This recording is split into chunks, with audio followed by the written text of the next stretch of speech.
Hi, I'm Nigel the Shanghai Psychic.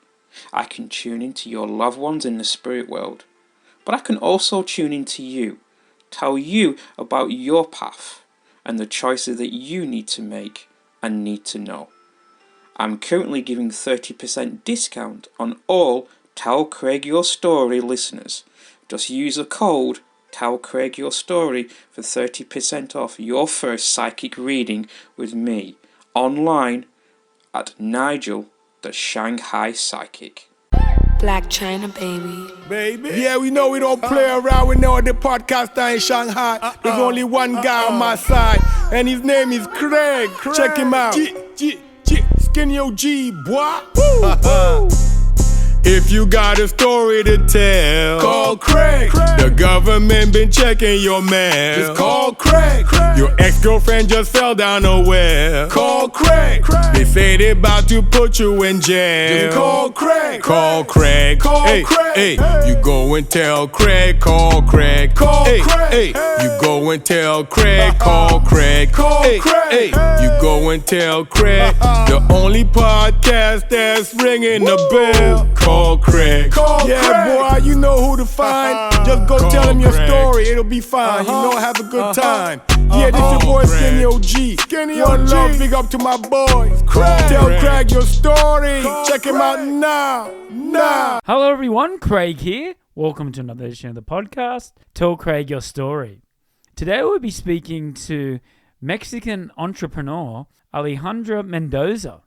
Now, part one of this episode, we explore a journey between Mexico and China, from her humble beginning in Guadalajara to building a life abroad and navigating the real struggles of living in a foreign country, including language barriers, cultural differences, and starting over in a new environment. We also talk about how we first met at Papa G's wedding anniversary and how that moment led to this conversation. Alejandra shares her podcast, which was launched in 2024, a cross-cultural platform where she shares Latin American stories and lived experiences between Mexico and China.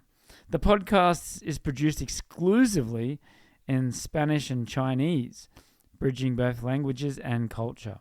Alongside that, she has her own bilingual language business, helping others find confidence across languages and cultures. But before we go, please go to our website. We are at Podbean. Tell Craig Your Story at podbean.com.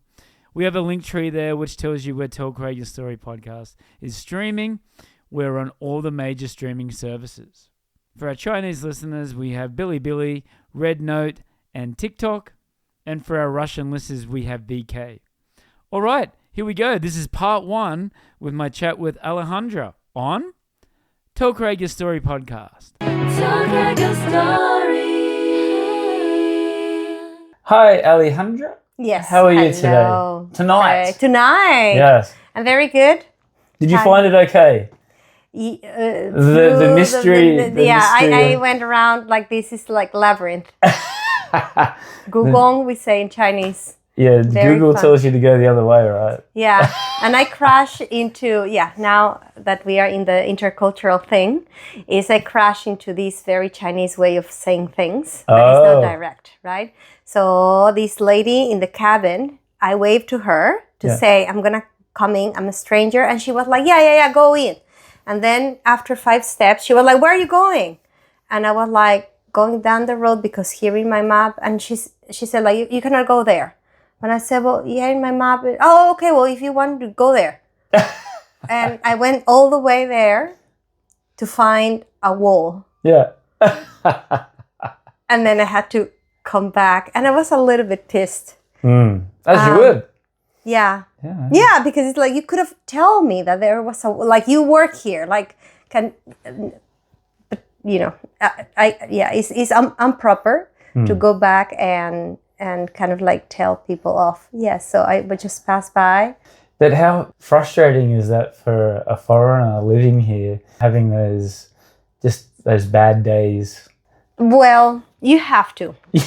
You have to. No choice. Otherwise, Pudong Airport is waiting for you. It's That's like true. because this is just an anecdote that happened on an evening. Yeah. But like you have the whole day ahead full of these things, and today is just a Wednesday. Yeah, okay, that's true. so it's just an Hump day, right? Yeah, exactly. It's just another day. It is just like that. And if you don't have the skin to kind of like brush it off quickly, you don't survive. It's like your liver is not enough to survive. That's true. Absolutely. Yeah, you definitely get some thicker skin. Thick skin, or like a very Zen Buddhist monk attitude. Attitude, yes. It's easier said than done. Definitely, people get in my hair and I have to kind of like just burn this a little bit, and then I have to cool down very quickly, because then it's like it's worst for you, right? So anyhow. But AI Google Translate is the best. The best. The best thing ever. But have you tried the local Baidu translator or any other? Yes, okay, and still not good enough? It can help, but if you're in that heated situation, you would pull out your... Wait. Well, in a heated situation, it's better to use your brain. It's like you better, like if you have the words to convey your message, then do it. If not, like you are already on the spot, don't ridicule yourself even more. So, that's true. And speaking about Chinese, another anecdote for this afternoon. A friend of mine came over, and I was kind of like doing, it's kind of like me buying everything and me interaction with everybody. And he had the nerve to say, Alejandra, it's like your tones are not right. Oh. And it's like, you like no ego here. So right? I know I'm not perfect, and I'm always trying to improve, right? Because if you don't have this open attitude, then you're lost. Yeah. And I said, then it's like, where was my mistake, right? Like a teacher, Yeah. It's like, did I say qing wen instead of qing wen? It's like, tell me. And he said, I cannot point out anything specifically, but I know that your tones were not right. And I was like, oh, okay. Okay, it's like you can criticize me, but you have to from an upper position, not from a lower position. Anyhow, it's another Wednesday afternoon. That's very true. I wanted to talk about how we met. How we met? Yeah, so we met at the Pearl Theatre for Papa G. Very, very popular in these parts of the world. The wedding anniversary. But this one was a dual party, because it was the anniversary at the same time the Russians were celebrating their New Year. Yes. Amazing party. Yeah, and they had the Russian songs that night as well. Yeah, that was great. Mm-hmm. And they had the pictures of them on the wall. So cute. Beautiful. And the albums. Yes. Like so many albums. I was like amazed. Yeah. I had too many questions, but they were busy with other people. And Papa G said, you two, you got a podcast. Talk to each other. And we look at each other. It's like, I have a interview podcast, because I'm an introvert. I like other people to talk. Right. And so we were like, okay. There you go. And away we went. What we talk about? Yes. There you go. So yeah. So let's talk about it. Podcast. Tell me about your podcast. People, crazy people. Why you started this beautiful project? Because I've talked about it hundreds of times on how I did it. And okay. I have to go back. I started it in 2020. So before that, I wanted to do it with my friends. We wanted to do a sports one. And we had the whole introduction. Like we'd get a can of beer. Yeah. And that's how get started. That's how we'd start the podcast, and it never happened. We tried it once after I'd done like 100 podcasts, and we tried to commentate over watching a game of rugby league, and it just didn't work out. There was kids coming in. There was wives. What are you doing? It's like what? Yeah. So it never worked out. So I just decided to. But you were on the path to make a podcast. So. Yeah. So I just decided to do it myself, and there was one girl, Vivian Vadja, was my first one. I lied. I said I had a podcast, and it's all good. And she got all dressed up, and it was just audio at the time. So, and we just You dress up for an audio podcast. but she didn't know that. The attitude. She didn't know that. She had all the lipstick up, and she looked beautiful. And I was like, oh, we're just doing audio. I was like, So, but we got it done. That was maybe 20 minutes. And but it helps with the voice. It helps. Yeah. And that was the start. That was the start of it. Wow, great. Okay. And then you're 100. That's a good story. You're 180 episodes. 7. Wow, well done. On and off since 2020. Great job. Yeah. How's my podcast? How's your podcast? Well, my podcast is much more. Yeah, according to our personality, I'm much more serious and strict and nerdy. So I started with this thing. I would say in the search, probably that's the thing that connects us, in the search of what can I bring to the world and what I'm good at that can help other people. And I didn't really find anything. I'm a funny person, very entertaining, have a good voice. I have lots of ideas, but yeah, you cannot do any real good podcast with that. So I kept thinking, and especially I came across this, that I spent so much time learning Chinese and trying to learn about China. And also I'm very proud of coming from rich culture, that is a Hispanic culture. And well, I came with this idea. In the world, English is the third most important language, but not the first, neither the second.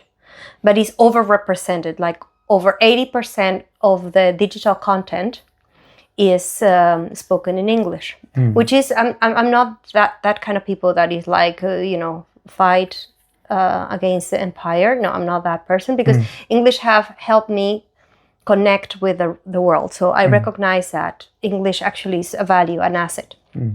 But at the same time, I wanted to bring Spanish and Chinese. Why? Because they are the most spoken languages in the world. And also because when you are speaking your language, you are bringing your own stories. There's so many things coded in the language, right?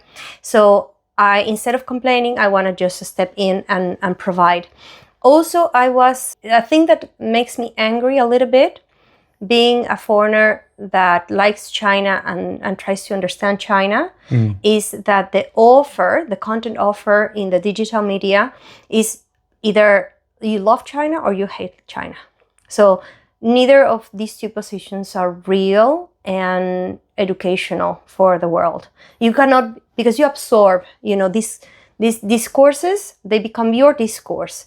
So I don't feel smart in this dichotomy, right? I don't feel smart. So again, it's like I don't like how China is portrayed in the world. So what is my suggestion or my proposal, right? So I came with this idea of interviewing people that are in the intersection between the Chinese world and the Hispanic world. Right. And with that, I kind of like satisfied these things that were burning down in my heart. I was very passionate about, because it's not me talking, it's not me lecturing, it's more like there's a real person that have walked the walk, right? It's like, listen to this story, because it's something that probably you never imagined. It's like you never imagined there was a Taiwanese girl that fell in love with flamenco dance, and she went on to study it. And she came back to China and she opened the first flamenco dance studio in Shanghai. That's so right? Cool. It's so, it's like, it makes me proud. It's like, I'm not like, and also you learn from this, it's kind of like, there's no cultural appropriation. It's like, the world is for you. And if you are, willing to learn and you feel that you can contribute enhancing this, that is good for the whole humanity, like bring it in, Yeah. There's another guy from Colombia, and he made lots of money here in China, like doing international trade. But at some point he was empty in his heart. So he was like really, thinking about like, where's my life going? It's kind of like, I have all these material things, but what have I done, Right. And in a dream, he came up with this idea. I want to give something to China. China has given me so much. I want to give something. And as a Colombian, of course, he thought coffee, but giving each Chinese person a cup of coffee is kind of like. So he thought that maybe he could take traditional Latin American Colombian music and play it with traditional Chinese instruments. For you that love it is a challenge, because the instruments, they give you possibilities, right?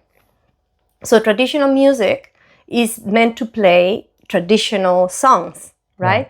But there's a possibility to build a bridge. So he did that, and he's very successful. And this story, did you heard about it? Nobody heard about it, right? So who is gonna tell this story? So it was me, and especially because all these people that are naming is people that I admire deeply, that I have probably they didn't know me before the interview. Right. I knew them. I knew that it existed because I search and follow and support it and all that. Like, I'm a big fan of all these people that I support. So it feels amazing to kind of like knock the door on these people and say, like, I have a platform where you can enhance what you do. So this is basically the podcast. It has been going since 2024. Great. I've already recorded over 50 interviews. Congratulations. Yeah. I mean, when you talk about how many podcasts you've done, what was the average? I think it's like 8 to 10. The majority of people that start a podcast will stop at 10. If you can do more than 10, you're on your way. So for you to do 50 is a great achievement. Yeah. Did you celebrate 50? Before, because with the producer, it's a team, right? It's like, of course, I'm the director, I'm the main, engine that is pushing this forward. But of course, you have to ask for help, especially if you want to reach certain quality and notoriety, and you want to do things the right way. So we have celebrated all these benchmarks that we have reached, and back at the time when the first video was seen by, it has 1,000 views, we were kind of like just throwing everything to the air, right? Now, like, we have over 56,000 views. Wow. It's kind of like, it's like one interview have reached 9,000. You know? Yeah. And it's only going to get better the more people think. And that's really, really cool. I think in China, it can get a little bit lonely if you're not in a relationship and you're single, and if you're living here. It's a big city. It's a big, as a man. Well, both, really.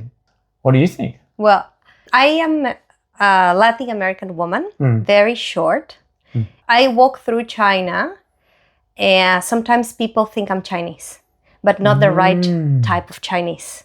So people, especially if you speak Chinese with an accent. By the way, I'm all my languages, I speak them with an accent. It's not only English. Yeah. So people assume that I'm from the periphery of China, which is a minority. Right. We call it in Chinese a small number ethnic groups. Right. And from some communities are Muslims and that have had some troubles in China. It's like very small proportion of that whole group is making trouble. So people assume that I'm part of anything of that. So it's a little bit like life. Right. You wish people did not notice you, but when people notice you under this bad light, is very difficult. I don't feel lonely. Yeah. At all, because it's kind of like even in the bathrooms, right? It's like sometimes you have no doors or no walls, so it's like there's no way, no place where you can feel lonely, right? So I don't think for me as a Mexican woman, the feeling is not lonely. Is for example, even when China is very safe, life for a woman, very safe with a big V. Yes. And I really appreciate, especially being a Mexican, is kind of like, doesn't matter anything else. It's like safety. But that doesn't mean that you can be just you. Like as a woman, you always have to be really careful. And things that happened to me in this beautiful, very safe China. Is people have yell at me, horrible things. People have tried to touch me or touch me.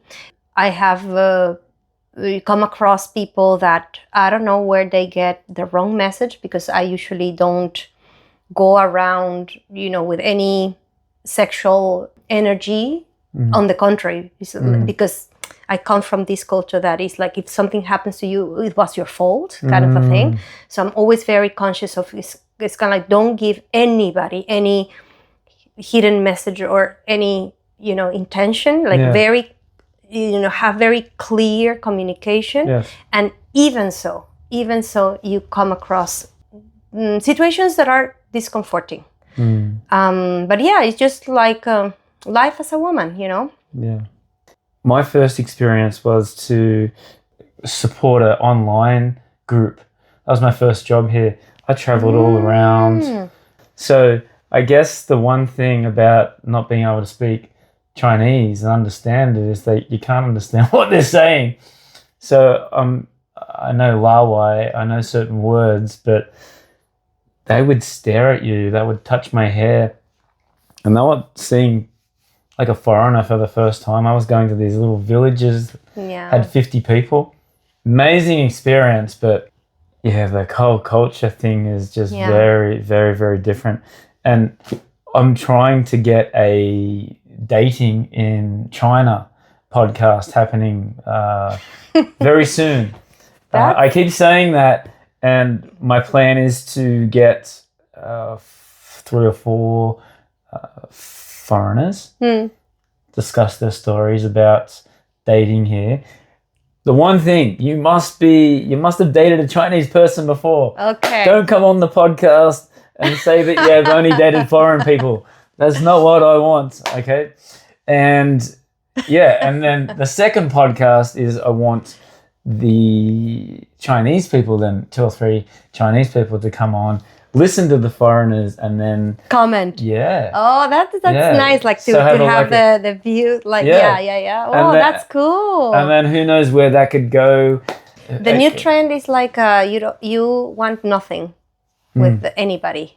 It's like the Korean girls. It's like no. It's like no boyfriend, no dating, no sex, no marriage, no children, no nothing. Yeah, something like that. Well, that's why the numbers are going down. Well, it's a global trend. I think it's kind of like if you want to discuss it to that level, I think it's kind of like the sign of our times, right? It's like this life economic structure is making us move towards that, like super isolation, right? And that it becomes difficult and annoying to have contact with other people. So very good that you are inviting people over still. Yeah, absolutely. So let's get back to where you were born. It's difficult because I was born in the east of Mexico. Okay. Right? Part of my family has deep roots in that area. But my mom decided that she and I should move across the country. And was your mom and dad both Mexican? Yes. Okay. Yes. I have some ancestry, real Mexicans, because it's also a question that I get a lot here. But what never real Mexican? Yes, because they don't believe that I could be like a true Mexican. Oh, true blood. Okay. Yes, because first I speak Chinese, and second I have some features that get people confused, especially because of the stereotype. It's like, what is a Mexican? A short, chubby, round-faced. In Chinese is a short nose, right? Because it's like you have tall nose, and I also have tall nose, 高鼻子. and it's like they cannot figure me out. They cannot put me in a box. So it's kind of like you must be Spaniard, or you must be Russian, or I'm not that tall. I would actually, sorry to cut in there. My first, I thought you were Russian as well. Oh, thank you. You have a Russian... Thank you. Yes, so I'm supporting this podcast. I'm putting money down, like the first million here. Thank you so much. We could support. each other's podcast. Very good. But I don't know. You look from Australia. Where are you from? Yeah, thank you for that compliment. Russian girls are beautiful. They are beautiful, yeah. Yes, but I'm not that. No, I'm not that. So yeah, and they listen to me speaking, and they are like, Latin American definitely, but they don't figure like the last option is Mexico because I'm not brown enough to be Mexican. Yeah, right. So sometimes like I'm not white enough to be, I'm not brown enough to be, I'm not tall enough, I'm not short enough, I'm not. It's always very difficult. And also the thing is kind of like, because Mexico is also a multicultural country, so people assume that because I don't hit that regular box, I must be like some of the Chinese that are where mixed families or born here and raised there. So they try in a way to kind of like square the equation. I'm like, no, I'm pure blood Mexican. My mom and dad are Mexicans. Back in the day, of course, we have some ancestry coming from Europe, but that's it. Okay. And growing up? Yes, I was very lucky to land in Guadalajara. Guadalajara. Yes. Okay. It's difficult to pronounce because it comes from the Arab. Right. Yeah. Growing up there, school-wise, were you a smart girl? Were you a shy girl? Tell us about growing up. I enjoy the whole spectrum, right? It's like I went all the way to be the worst, like -0 degrees. It's like we are just about to kick you out from the school to be like, top marks. Yeah, right. Yes. So where did that take you? You going to universities? Tell us about that. Well, I was studying in a very good school in Guadalajara. It's run by a religious organization that is called the Jesuits, probably you know, but they are very open-minded. So it's religious, but very different, like Montessori, cool Montessori. Oh yeah. So I had a lot of freedom. At the same time, they have a sense of discipline. Okay. I'm also the eldest, so I have a sense of discipline. So you have brothers and sisters? Yes, I have half siblings. Okay. So I was the big boss, like the responsible person. Everything happened, I was the one to blame. So I learned to kind of like get things organized and see ahead, right? So, and I was very autonomous, right? It's like talking to my sister and exchanging some perspectives. It seems that her mom and my mom, even when they were like biologically the same person, but because she did not mother us at the same time of her life, we had different people. Right. I was raised by a mother that she was very young, trying to figure her life. So it was like she was like overwhelmed. Now I see it as like just, you were in late 20s, 30s, like it's not a big deal, right? But for my mom was like, oh my God. And now I have 4 kids and I want to still have energy to do this, but I can't. And, torn by all these things. Yeah. So this is a perfect moment because you as a kid is like, your problems, not mine. And as much as I don't draw attention, negative attention, I'm free to do whatever I want and I can do whatever I want. And I had a lot of space and a nice personality. It's kind of like I just knock the door of my neighbors and it's kind of, oh, Alejandra, are you staying for supper? And I was like, I was not planning, but what are you cooking? Right? So yeah, it was like a lot of freedom. And for my sister, it was like the opposite, right? It's kind of like, so yeah, I enjoyed, as I was growing up, I enjoy a lot, like all this freedom. It came with the thing that I did not have anybody to be pampering me and taking care of me. Which, if I see it in perspective, and now with everything that we know about how people hurt children, I was in many situations that I could be in real danger. But then that independence and feeling alone gave me the ability to understand risks. So I'm a risk taker, but I know my strengths. Yeah, right. So yeah, that was a very good. And I grew up in Guadalajara, which is an amazing city in Mexico. I always say it's like the Shanghai of Mexico. Right. Wow. It's not the capital, but it's a financial center. There's a lot of culture, a lot of foreigners coming in because we have the biggest book fair. It's it's a big. I don't know if I can say this here. Big ass book fair. Yeah, you will say, oh, you have Frankfurt. Yeah, but Frankfurt is global. This is just for Spanish. And big businesses are dealt there or agreed there. And we also have a lot of culture that is for free in the city, like a lot of museums, galleries, writers, musicians, the International Film Festival. So it's kind of like, it's like Shanghai. There's always something amazing to see. And we talked about it before, the World Cup as well. And the World Cup is coming to my city. Welcome to Guadalajara. How excited is your country and your city? And my city, well, hold on, because people are going to be like, if something happens, we're going to blame you. Well, Mexico is going through a very difficult situation. And recently, a month ago, they caught and killed one of the heads of a big organization, the cartel organization, and it was very close. The equivalent of Tapalpa to Guadalajara would be as if we are here and this situation happened in Songjiang, as close as that. Yeah, right. So it is in the city, and many things happen in the city. So people we Mexicans, we live thanks to the tourism, so we really care about the tourism, but be careful. Yeah.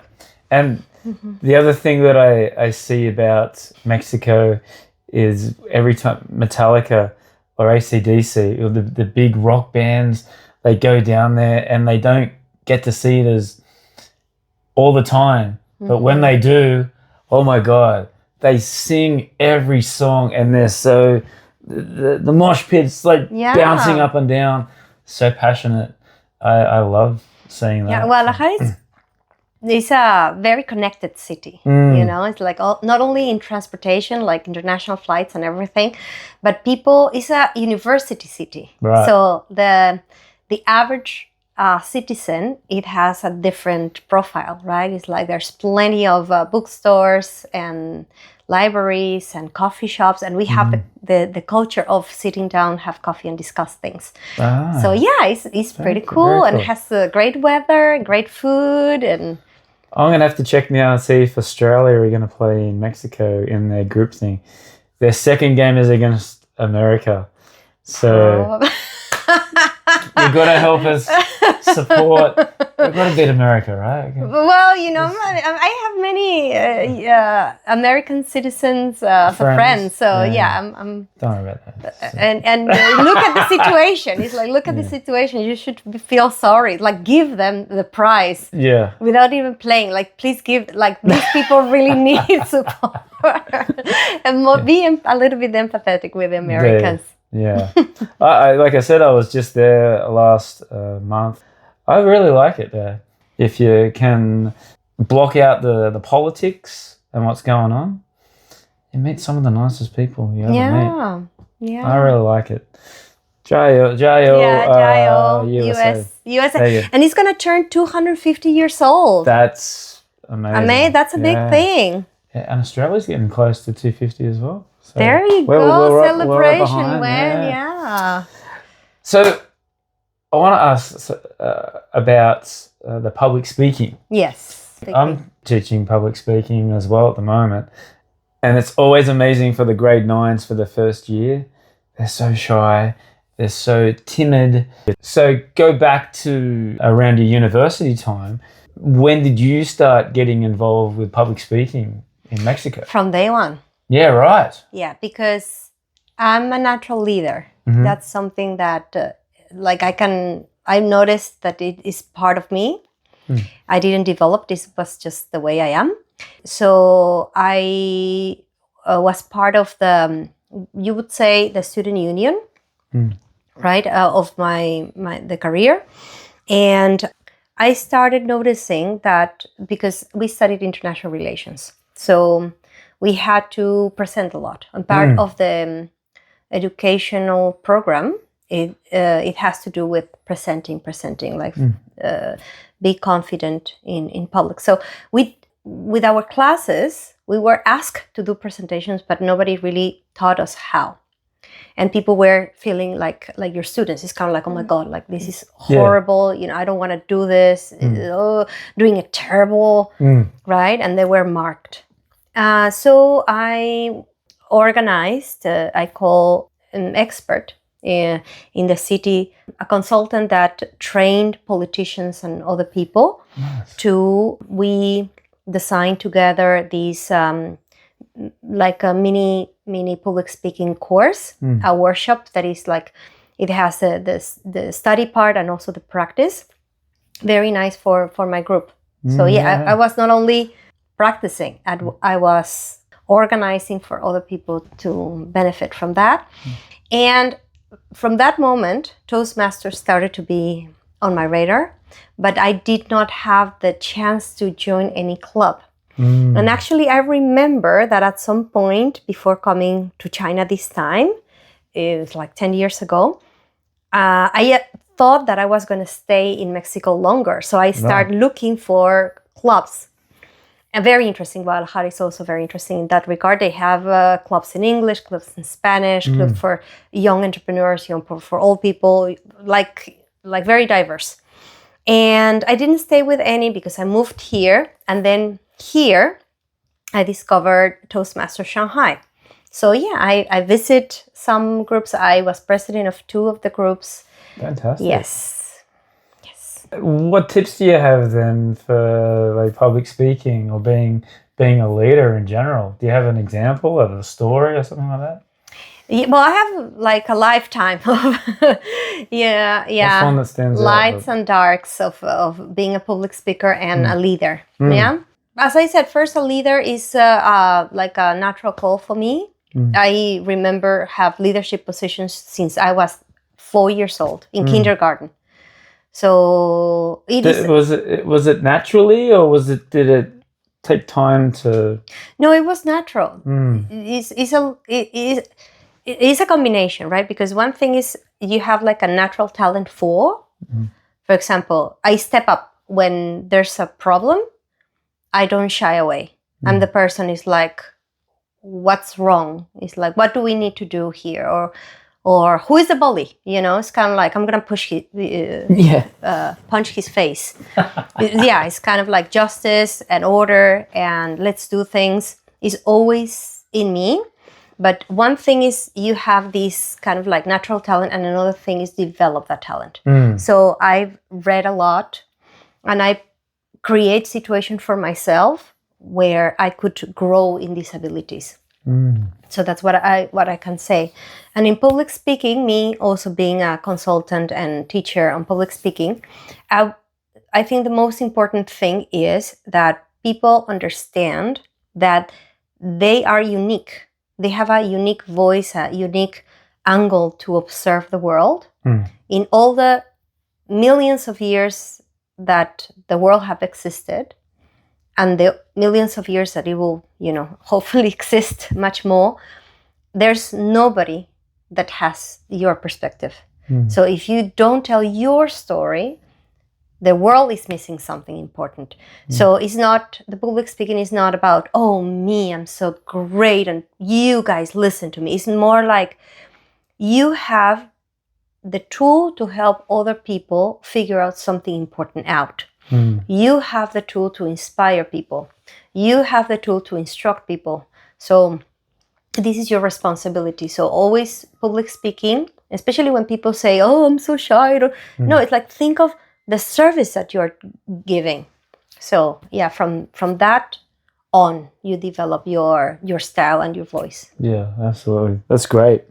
So what was the first decision to come to China? I do read that you were learning China in Mexico. Yeah. And then you had a holiday here in Shanghai? No, a scholarship. Okay. Yeah.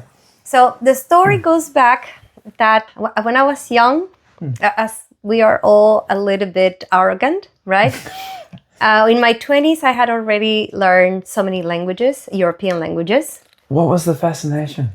Well, it's probably a quality of each person's brain. Some brains are, they easy understand abstract concepts. Other brains understand movement.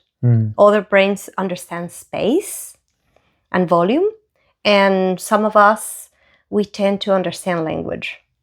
So, for example, if you meet a lawyer or a writer, right, it's like, of course, you are like a words person. Yes.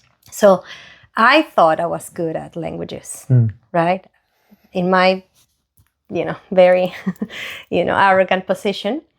And at that time, I had a little bit of money because I changed jobs, right? So the salary between the two there was a gap that you can easily, fill up with any silly thing. It's very easy to adjust your expenses to your salary, right? So I was like, how to protect this, opportunity that I have. And at that time, especially, that's my tip. When you're young, the best investment is in your brain. In your abilities. So I said, I thought I naturally learn languages, so I should challenge myself learning a new language, but it's not from the European family in my pretentious years. So I was just looking around, and it happened that I've always been a biker. Like I love to ride bikes. Bicycle? Okay. In Mexico, yeah. Before they were popular and before there were like public bikes, like this program, the city program, I was riding a bike. And at that time I was working for the government, for the municipal government. So obviously downtown, that's why it's called downtown, because it's downhill, right? And I was living uphill. So, of course, to go to the office is very easy because you go, straight down. Yeah, but after 10 hours working, you have to go back, right? So, and especially, any people that does sports, like, that it takes a bit to warm up your muscle. So once they are warm, you don't want to stop until the end. So I always take this particular road in Guadalajara that is very good for cyclists, but because it doesn't have that much traffic and it's very wide with trees. Right. So it's perfect, right? And it happened, from my luck, that the cultural house of China was there. So I always kind of like just turn my face and say, oh, look, this is a cultural house. But then just pass it and pass it and pass it. And one day I decided, okay, it's like I'm going to cool down my muscles, but I need to know. So I went there. It's a very funny story because it's an immigrant family that they were probably escaping from China. And their only tool or skill for the woman was a couple, was knowing Spanish. Because at that time, she didn't want to learn Spanish. It just happens that China needed Spanish speakers. So she had to study Spanish. So when she had the opportunity, went to Mexico. And she and her husband started from zero. So it's a very nice story where they kind of like developed together. That's great. And when I met them, there was a established institution, like almost like a honorary consulate of China in my city. And she created this space for people to know about China. And of course, her passion was Tai Chi Chuan, Tai Chi and Tuina and Moxibuxion and all these little things that Mexicans are very drawn into. Right. And as an addition, the language courses. But she was not interested in teaching Chinese. She did not know how to teach Chinese. She didn't have any material. But the thing is, like, she was a Shanghainese woman, so they are very good at business. Right. So it's great because, and she knew her market. So she charged you with a enrollment fee. Right. She charged you with the first 2 months of classes. She charged you with the book. And most of the people, 99.9% of the people enrolling in her course, give up after 3 weeks. So it was a perfect business, beautiful. She didn't have to think about, it's beautiful. I need a business like that. The problem was that I joined this group that starts shrinking. Yeah. But I continue, and my classmate, we both continued studying, and we were just flipping pages. Also because it was no program. You are into education, right? Me as well. So we know that there's a program, a syllabus, like a calendar. Like this school was like the teacher decided when we should learn the next lesson, like that. We never did an exam, Right. of course, because who was going to create the exam, right? Yeah. And there was no like any type of evaluation assessment. It was just like the teacher feels that you are good to pass to the next page. Then we just, so we continue. We finished the first book. Because very Chinese. She brought from China only one book. It's like, imagine Chinese level 1, only one book, and she photocopied it. Oh, yeah. And she would sell it to you as an original. So we finished the first book, and then we were kind of like, there's no book. Oh, hold on, because I need to call my cousin to send me the second book.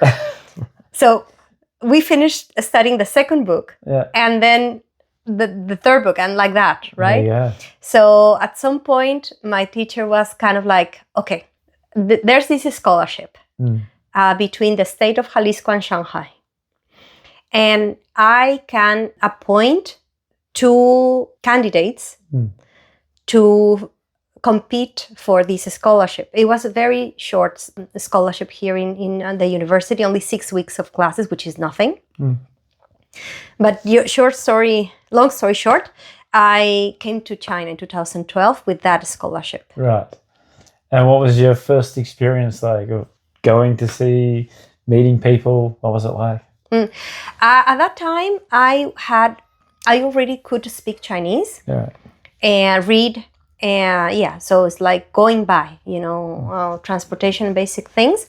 But definitely that experience opened my eyes, and I continuously tell this story that is not the same being the best in your school, little school in Guadalajara, than then be placed after a test, being placed at your level according to your proficiency, and be sitting around very much younger than me, people much younger, and that they have studied much less time Chinese. And especially what it hurt me a lot, that I came back with this kind of like infuriated, like very creative force, was they all came here supported. I had the chance to come to this quote unquote scholarship because I had money to pay for it, right? It's like the scholarship only was like classes and accommodation, but nothing else, right? And I was comparing myself to everybody else, and I was like, oh my God, like Mexicans, even we have people, very talented people, but the talent cannot match the opportunities, right? And even with the countries that are much less developed than Mexico, right? Much smaller. I'm not telling, that any country is less important, but Mexico is the 14th economy. We are the biggest Spanish-speaking country, the second economy of Latin America. Wow. And we have very deep ties with China. What's first then? The first economy is Brazil. Oh, right. Yeah, but wow, I didn't know that. Well, Brazil is a powerhouse. Yes.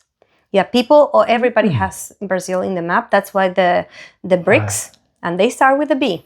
Yeah, it's a big country. Very impressive. I love Brazil. Yeah. I want to go back there. Me too. Take me. It was amazing experience. I went to Brazil and Argentina. Fantastic. Big countries, yeah. Yeah, Argentina also is very interesting. I was actually looking for English teaching jobs. Oh, I liked it that much. Oh, well, you should. I'd be kicking and screaming. It's like, give me a job, I want to stay. That was a while back, but it was still very nice. And I actually have been to Tijuana. Tijuana, yeah. So I've got it on my passport somewhere. The tip of Mexico, yeah, northern tip. Very interesting place. I wanted to send, and but I only got scraped a little bit of it. So there's many places that I want to visit in Mexico, but I can say that I've been there for one day. But yeah, it's very touristy, but we Mexicans regard that part of the country because it's like the last city in the corner. Yeah. Yeah, at the border. Yeah. So we don't really consider Mexico, especially because for Mexico, you have to understand that even when from the independence onwards, we have over 200 years. But before the independence, that we have 300 years of colony, and before that, thousands of years of different kinds of civilization. So we regard ourselves, like the Chinese, is like a long history kind of civilization. So Tijuana is a place where people are never from there. You know, in other parts of Mexico, especially in the center, it's like there's families that have centuries. You know, their family house is old. You know, it's a palace in the middle of the city, right? Yeah, I'll get back there. Don't worry. It's just one of my favorite musicians, Mexican favorite musician, actually she's from Tijuana, Julieta Venegas, and I think it's a good example why Tijuana is worth it to visit now, because that situation of being the borderline made Tijuana very creative, right? Especially because of the mixture. So people go to Tijuana, don't feel shy that you only go to Tijuana. Don't worry, it's a great city. But if you have the chance, at least go to Mexico City. Is it a cliche with the tequila? Ta-da-ta-da-da-da-da-da. Is that a cliche or is that true? It's the number one drink? Well, it's a traditional drink that dates back before the Hispanics came to Mexico. And the story goes that the goddess of nature loved so much the humans that were living there that she decided to give them a gift. And the gift was this distilled liquor that after the Hispanics came with their technology and some other instrument tools, tequila was made. Yeah, but originally, pre-Hispanics communities, they already were making a liquor out of agave. There you go. It was in one of your articles that you gave me that you have a female president. Oh, yes. Yes. How good is that? It's very interesting, actually. Is it the first one? It's the first female president. But he's not the first politician that have kind of like scratch the glass ceiling in Mexico. Okay. No, we had other female candidates, president candidates in the past. Like 35 years ago, we had the first females that were kind of like, competing for the big post, but they didn't really have possibilities. So, you know, in my lifetime, I've seen a big change in the political culture in Mexico. And what I said in one of the interviews is that actually that change may open the possibility to have a female. And I did a special research and a panel with Mexicans before we knew the result of the election, because of the reason that in the running to the election day, we were 100% sure that we were going to have a female president. Because the two strongest candidates, the only ones that have possibilities, they were both women. There you go. Yeah. That's fantastic. That's it. Well, in a country that has very high rates of feminicide, you know, it's interesting, right? It's like this dichotomy, this paradox, right? But yeah, it tells you a little bit about where Mexico moved towards. That in some regards, I see that it's getting a little bit more progressive than even United States. That was our example, right? How many women presidents of the US had? None. And the joke is that the very bad joke, but we Mexicans are very harsh with our humor, very black humor. But we said, like, these Americans, they are so traditional and conservative that they prefer to put in the presidency an African American rather than a woman. We had our first female prime minister in around the 2010s, I think. So that was groundbreaking for you also. Yeah, for our country as well. It was like times are changing. Yeah. This is the way it is now. Yeah. So But we were not the first ones in Latin America, though. Yeah. Dilma Rousseff in Brazil. Oh yeah, okay. Yeah. Michelle Bachelet in Chile. Yeah. We had other presidents in Costa Rica, for example. So yeah. So we were a very traditional country before, but I think Mexico changed. And that was one of the questions that I asked my students last week. Do you think that maybe not in our lifetime, but do you think the Chinese will ever have a female leader? I believe, yeah. I hope so. Yeah. I think they've got some in high places, but not at the top. Well, I always regard and keep on repeating that we actually have to regard China with a positive view when it comes to female rights. Of course, when I said this, my Chinese friends are kind of like, Alejandra, but you don't know, and you're comparing us to other countries. Like, yeah, I understand their fight, and they still are insatisfied with what they have. And there's many areas that objectively you can say, yes, the parity, equality have not been reached. But in comparison to many, like, in comparison to the world, I think that Chinese women, they have high possibilities of moving forward. Just look at Times Magazine. Last year, in one of the weeks, published this recreation of this famous picture in New York with the workers that were sitting on this beam, the iron beam. But they changed the workmen with the CEOs of the biggest AI companies. Do you remember that cover? Yeah. And I remember because I was looking at them trying to test me. It's like, how many of this did you know, right? And I've noticed that there were only 3 women. And all of these 3 women were Chinese. There you go. So it's kind of like, I am amazed how the world has this very wrong about China. Many things, perceptions are wrong or distorted, but this one is very important that people understand. China is very feminist. And yes. Fun fact, 3 of my 4 CEOs here in China have been female. But what's the problem with this one? Why? It's like, yeah. Me as well. Like, if I, bring into memory all the female bosses, there are not only, we have to stress that, it's not only, it's kind of like your supervisor, is the founder of the company, the CEO of the company is a female. Yeah. And you know what? Those stories that I do and take it back to Australia, that's what's interesting to people back at home, because they never get to hear these sorts of stories. Not true. And I had my mum and my sister come a couple of years ago, and they were very skeptical of me moving to Shanghai. Oh, they should, as anybody, yeah. And they spent a week here, and they did Beijing and Xi'an and Hong Kong, and they went, now I know why you keep coming back. Yeah, now I understand. And it was just, wow, this is really great.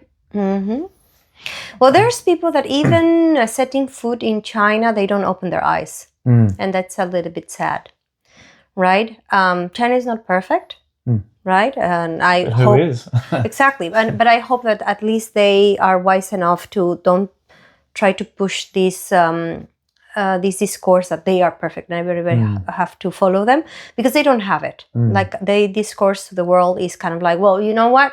Things are going great for us. This situation is a phenomenon that is the result of our own history, so cannot be emulated. So, yeah, of course, they welcome people to learn from their model, but they are not, pushing the model down anybody's throat. So it is interesting, yeah. Yeah, right. 大家好, I'm Bella from Bella's Simple Chinese School. If you are a beginner, intermediate, advanced, looking for HSK study, business Chinese, or simply want to improve your everyday communication, I'm the teacher for you. Come and join me for a free travel class at Bala's Simple Chinese School.